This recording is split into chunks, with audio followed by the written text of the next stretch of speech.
शादी के 7 साल बीतने के बाद भी पति पत्नी में काफ़ी झगड़े होते रहते थे। झगड़ों की वजह तो अलग अलग होती थी, लेकिन उनमें सबसे मुख्य वजह यह थी कि पति और पत्नी के विचार कभी आपस में नहीं मिलते थे।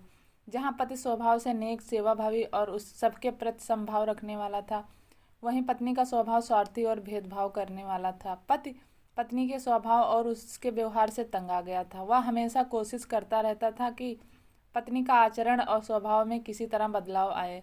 पत्नी अपने ससुराल साइड के रिश्तेदारों के साथ कभी सीधे मुंह बात न करती। कई लोग उसके खराब व्यवहार के कारण नाराज हो जाते थे, लेकिन पत्नी उसकी भी परवाह नहीं करती। पति को इस बात से काफ़ी दुख होता था कि उसकी पत्नी उससे इतनी विपरीत क्यों है। परेशान हो चुके पति ने अब खुद ही इस परिस्थिति को सुधारने का मन बनाया और एक प्लान बनाया। अगले दिन पत्नी ने पत्नी से कहा, सुनो कम्मो, मैं सोच रहा था कि मम्मी पापा, मम्मी बहन भाई और उनके बच्चों को घर पर इनवाइट कर लेता हूँ। काफ़ी समय हो गया है उनसे मिले हुए। इसी बहाने उसने मिल भी लेंगे और उनके साथ थोड़ा समय बिताने के लिए भी मिल जाएगा। तुम क्या कहती हो? पत्नी के चेहरे से साफ दिख रहा था कि इसे ये आइडिया पसंद नहीं आया, लेकिन उसने पति का मन रखने के लिए बेमन से हाँ कह दिया। पति खुश हो गया और पत्नी को अगले दिन अच्छा खाना बनाने के लिए बोलकर सभी को फ़ोन करके बड़े प्यार से अपने घर आने के लिए न्योता देने लगा। जब पति फ़ोन पर बिजी था तो पत्नी सोच रही थी, ये आदमी भी ना अपने फालतू के कामों से बाज नहीं आएगा। क्या ज़रूरत है सबको घर पर बुलाने की? सब मेरे घर आएंगे और राजाओं की तरह आर्डर करेंगे और मैं दासी की तरह उनकी सेवा करूंगी।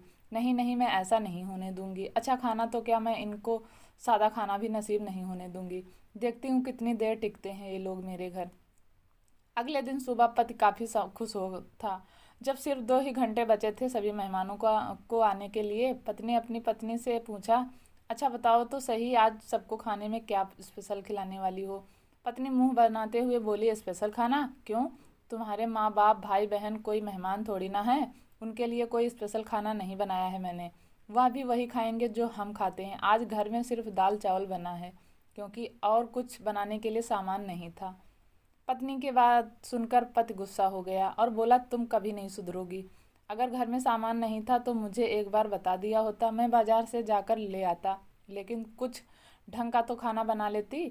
अब सिर्फ 1 घंटा बचा है और सभी आने वाले हैं, मैं क्या मुंह दिखाऊंगा उनको?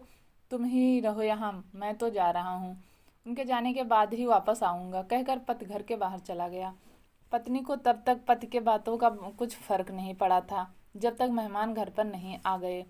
और जैसे ही सब मेहमान घर पर आए तो पत्नी के होश उड़ गए, क्योंकि भाई बहन, माँ बाप और बच्चे वह उसके पति के साइड वाले नहीं बल्कि खुद उसी के थे। यानी कि पति ने अपने माँ बाप को नहीं, अपने ससुराल वालों को खाने पर इनवाइट किया था।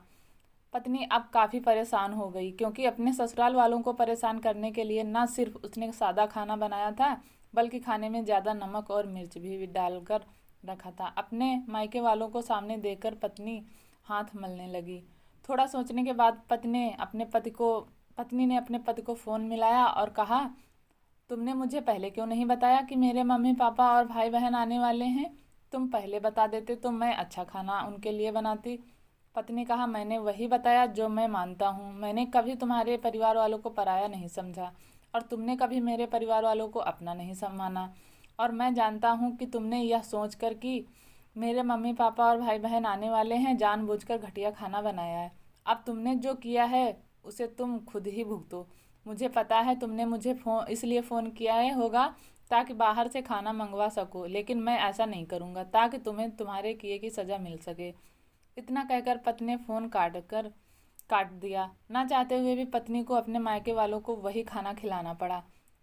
उसके रिश्तेदार ज़्यादा मिर्च और नमक वाला खाना भी ऐसा सोच कर खा गए कि बेटी से गलती हो गई होगी। लेकिन बाद में जब दामाद ने सारी बात उन्हें बताई, तब उन्हें बहुत शर्मिंदगी हुई और अभी उसके बुरा बर्ताव के लिए उसे डांटकर उससे नाराज़ होकर चले गए। दोस्तों, अच्छे रिश्ते बनाए जाते हैं प्यार और मोहब्बत से। अगर कहानी अच्छी लगी तो आपका बहुत बहुत धन्यवाद।